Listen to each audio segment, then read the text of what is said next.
Hey team, it's a little known secret that I like to bake. So yes, I always push fitness and healthy eating, but baking is fun and I like to do it.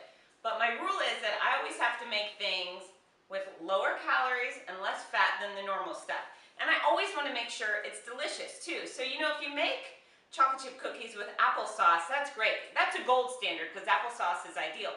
However, when you cook your cookies with applesauce, they don't necessarily taste rich and chewy like the regular kind.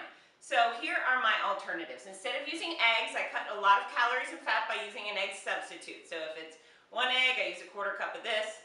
Bada boom, bada bing. That's easy, we all know about that. But what I use to moisturize the cookie dough or the cake batter or the brownie stuff is I use sugar-free syrups that were designed for coffee flavoring. So if you ever order a vanilla latte, sugar-free, this is it. And so if a recipe calls for a cup of oil, I start with 1/2 cup of this, mix until I get, the right consistency. If it's still dry, I add a little more. But vanilla, I use this for all yellow recipes, sugar cookies, yellow cake batter, muffins.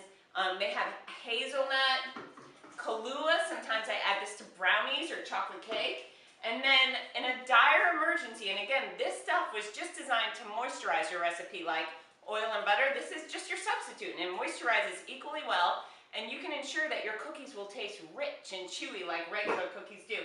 If you do not have the sugar-free coffee syrup, go with sugar-free pancake syrup.